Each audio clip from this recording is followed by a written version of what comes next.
and welcome back to the Hero English Podcast. I'm Jordan, and I'm here with the amazing Riley. Hi, everyone. It's great to be back. And hello to you too, Jordan. Today, we're diving into a topic that everyone can relate to, relationships and communication. Yes, this is so important. We're talking about how to connect with friends, family, and even coworkers. It's all about building those strong social connections. Exactly. We'll teach you some essential vocabulary for talking about your relationships, like how to say you have a good connection with someone, or how you maintain that connection over time. And we have a fantastic hero phrase that will help you solve misunderstandings. Have you ever had an awkward feeling with a friend and didn't know how to fix it? Oh, definitely. Well, our hero phrase today is, let's clear the air.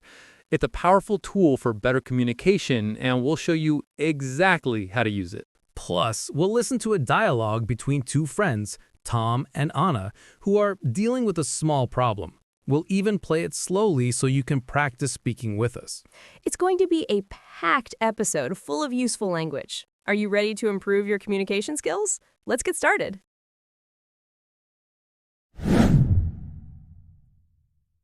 All right, let's start with our first vocabulary item. It's the phrasal verb to get along with someone. This just means you have a good, friendly relationship with them. Ah, that's a useful one. So I could say, I really get along with my colleagues at work. That's a perfect example. Or you could ask someone, do you get along with your siblings? It's very common in everyday conversation. I see. I try to get along good with everyone. Is that correct? That's a very common mistake, Jordan. We need to use an adverb here, so you should say, I get along well with everyone. Get along well. Great question. Got it. Get along well. Okay, what's next? Next up is to keep in touch. This means to maintain communication with someone, especially someone you don't see often. Like my friends from university who live in different cities now. Exactly. You could say, we use social media to keep in touch. Or, even though he moved away, we promise to keep in touch. It's hard sometimes. I try to keep touch with my old friends by sending messages. Almost perfect. You just missed a tiny word. The full phrase is keep in touch. You need that little word in. So I try to keep in touch. Keep in touch. Right. Thank you, Riley. That's a mistake I probably make all the time. Okay, one more. Our last one is to have something in common. This means you share interests, opinions, or experiences with another person. It's the foundation of many friendships. For sure. If you don't have anything in common, it's hard to talk about things. That's right. For example, my best friend and I have a love of hiking in common. Or they quickly became friends because they had so much in common. I know two people who are friends, but they are so different. It's funny because they have in common almost nothing. I understand what you mean, but the word order is a little mixed up. The standard structure is have plus the thing, then in common. So you would say, they have almost nothing in common. Or, we have many things in common. Ah, okay. Have something in common. That makes sense. These are great phrases. Let's see if we hear them later.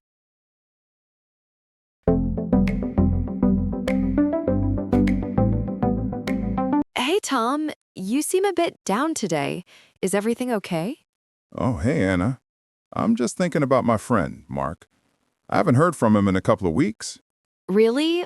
That's not like you two. You guys usually talk all the time. Did something happen? Yeah, it's strange. We had a small disagreement about a weekend trip we were planning.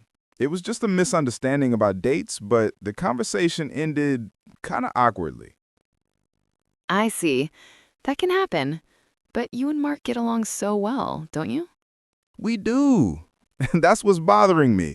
We've been friends for years. We have so many things in common, from music to sports. It feels weird not talking. Well, maybe one of you just needs to be the first to reach out. It sounds like it was just a simple mix-up. I know, but I don't know what to say. I don't want to make it a big deal, but I also don't want this silence to continue. It's important for us to keep in touch. I get that. Why don't you just call him? You could start by saying something like, "Hey, I feel like we ended on a weird note. Let's clear the air." That way you're not blaming anyone. Let's clear the air. I like that. It's direct, but not aggressive. It shows I want to solve the problem, not argue. Exactly. Just talk it out. I'm sure he feels the same way. It would be a shame for a great friendship to suffer because of a small misunderstanding. You're right, Anna. Thanks. I think it's important to clear the air sooner rather than later. I'm going to call him this afternoon. Good plan, Tom. Let me know how it goes. Now that we've heard the dialogue, let's expand our vocabulary with some related phrases. First up is to hit it off. To hit it off? What does that mean? It sounds like you're fighting. It's actually the opposite. When you hit it off with someone, it means you like each other and become friends very quickly. For example, I met my new neighbor yesterday and we totally hit it off. Oh, that's great. It's like an instant connection. I once sat next to a guy on a plane and we just hit it off, talking for the whole 5-hour flight. That's a perfect use of the phrase. Okay, next we have to drift apart. This one is a bit sadder. It means to gradually become less close to someone over time. That happens. People change or move away. It's not a sudden fight. It just fades. Exactly. You could say, my best friend from high school and I just drifted apart after we went to different universities.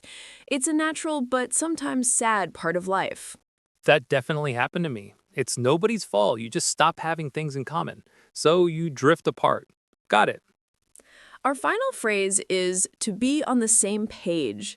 This means you are in agreement or have the same understanding about something. It's very common in work and social situations. Like, are we on the same page about the deadline? Meaning, do we all agree the deadline is Friday? Precisely. Or before making a decision with a partner, you might ask, let's make sure we're on the same page about this. A common mistake is saying on the same book or on the same paper, but it's always page. On the same page. I like that one.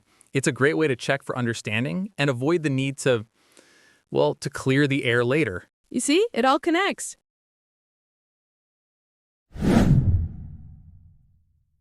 Okay, let's zoom in on our hero phrase for today. It's such a useful one. Let's clear the air. It really is. The image is great, right? Clearing the air means removing the bad air, the confusion, tension, or anger between people so you can communicate openly again. It's a way to start a difficult conversation in a positive, solution-focused way. Let's look at how to use it at work. Imagine there's some tension in your team. Riley, you be my manager. Okay. Jordan, before we start this project, I think we need to clear the air about our roles. I want to make sure we're on the same page. Yes, thank you for bringing that up. I agree. See? It makes the conversation collaborative, not confrontational. Exactly. Now, how about a more casual situation with a friend?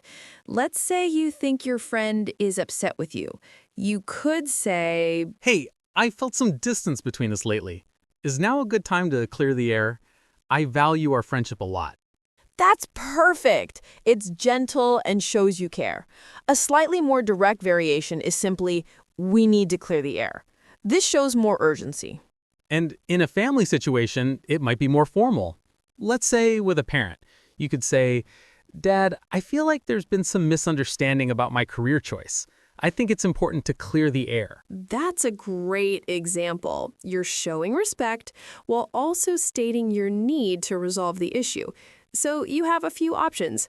Let's clear the air. We need to clear the air. Or I think it's important to clear the air. Fantastic. I'm going to say the main phrase slowly 3 times for everyone to practice. Ready? Let's clear the air. Let's clear the air. Let's clear the air.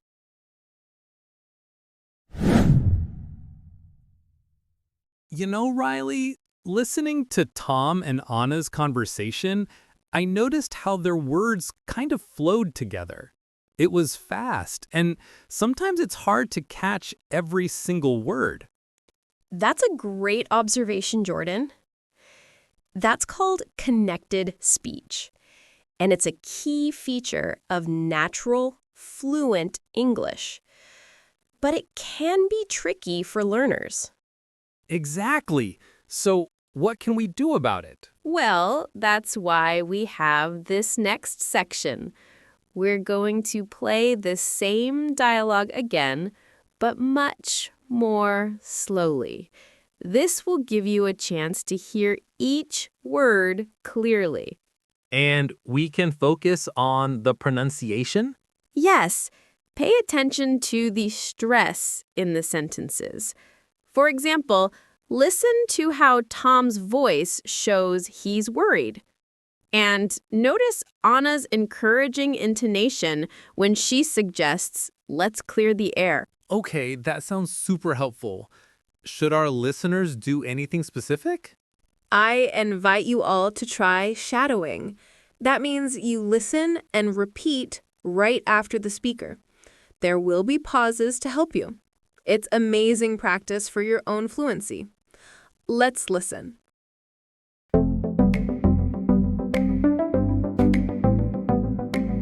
Hey, Tom. You seem a bit down today.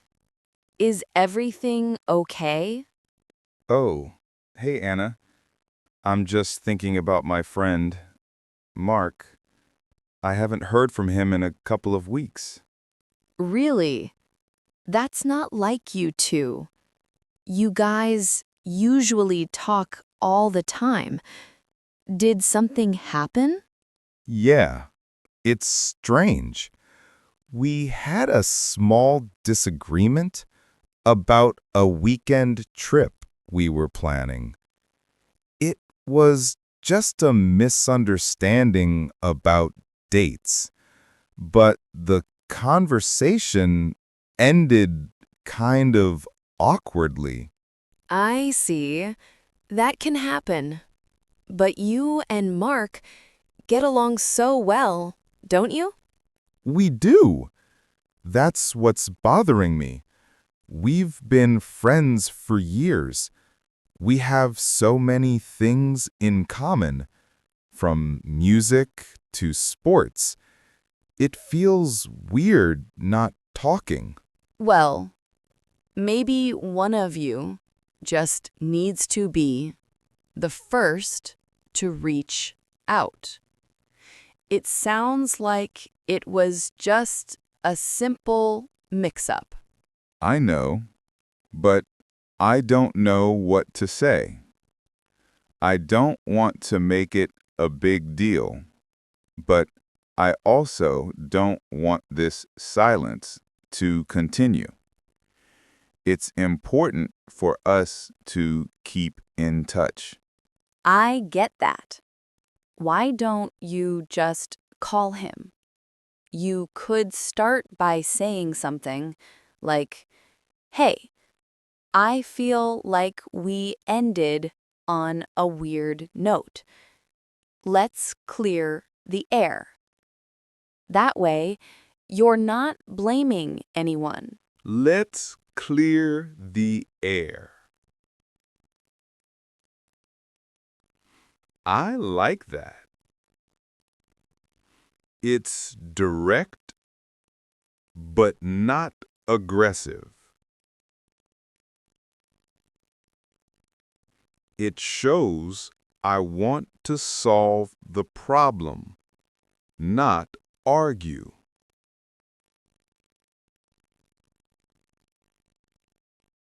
Exactly.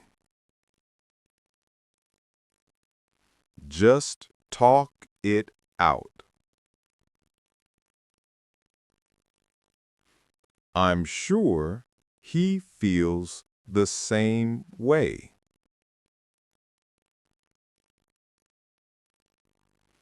It would be a shame for a great friendship. to suffer because of a small misunderstanding.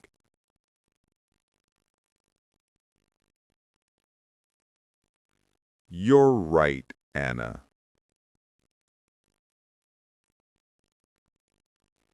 Thanks.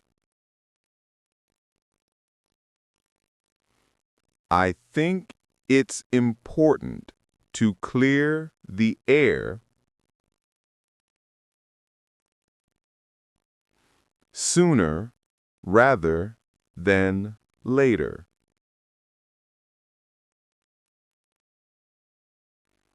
I'm going to call him this afternoon.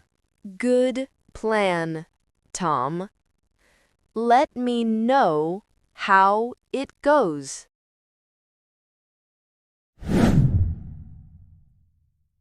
Riley, that phrase, let's clear the air, feels very direct.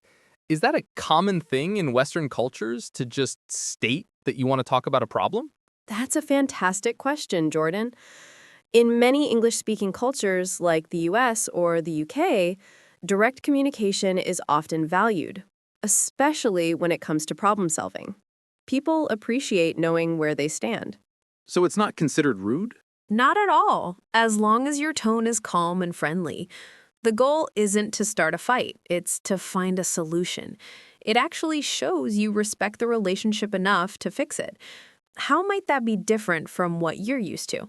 Well, in many Asian cultures, there's a strong emphasis on harmony and saving face. You might try to solve a problem indirectly by hinting or using a third person to mediate. Being so direct could sometimes be seen as confrontational. That makes total sense. And of course, it varies from person to person everywhere. I had a roommate in college and we weren't getting along. We were avoiding each other. Finally, I left a note that said, "We're both adults, let's clear the air over coffee." It was scary, but it worked. We talked and became good friends after that. That's a great story. It reminds me of a time I was working on a group project with a student from Germany. I thought she was angry at me because her emails were very short. I was worried for days. Finally, I just asked her if everything was okay. She was shocked. She said, "Yes, I am just deficient. We just had different communication styles. We should have cleared the air much earlier." That's a classic example of cultural differences in communication. Being aware of these different styles is so important for building good international relationships.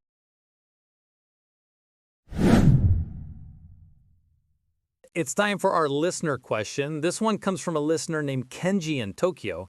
Kenji writes, "I work with an international team. How can I keep in touch with my colleagues from other countries without seeming annoying or unprofessional?" That is a great and very common question, Kenji. Thank you for asking. The key is quality over quantity. Sending hello every day can feel a bit empty. Instead, aim for meaningful but brief interactions. So what would a meaningful interaction look like? It could be as simple as sharing an article you think they'd find interesting and saying, "I saw this and thought of our conversation about marketing." Or if you know they like a certain hobby, like hiking, you could send a message saying, "Hope you get to enjoy the good weather this weekend and go for a hike." So you're connecting it to something you have in common. Exactly. It shows you listen and you remember things about them. It feels personal, not random. Once a month with a personal touch is much more powerful for building a professional relationship than a generic message every week. Okay, let me try to summarize. So for Kenji and everyone else, to keep in touch professionally, don't just say hi. Instead, share something useful or mention a shared interest. This shows you care and makes the connection stronger. That's a perfect summary, Jordan. It's about being genuine.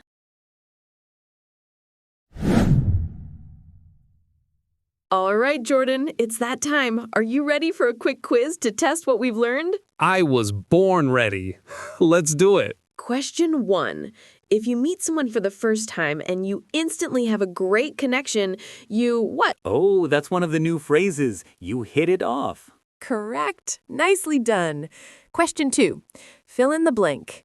It is hard to ______ with friends who move to another country. Keep touch with friends? Ooh, so close. You missed a small but mighty word. It's keep in touch with. Remember that little in is crucial. Darn it, I keep forgetting that one. Keep in touch. Okay, I'll remember now. I know you will. Last question, true or false? Using the phrase, let's clear the air is always a good idea in any situation. I'm going to say false. Because as we discussed, context and tone are very important. If you say angrily, it won't work well. Exactly right. It's a tool, and you have to use it skillfully. Great job! Now it's your turn, listeners. Try to answer the questions out loud.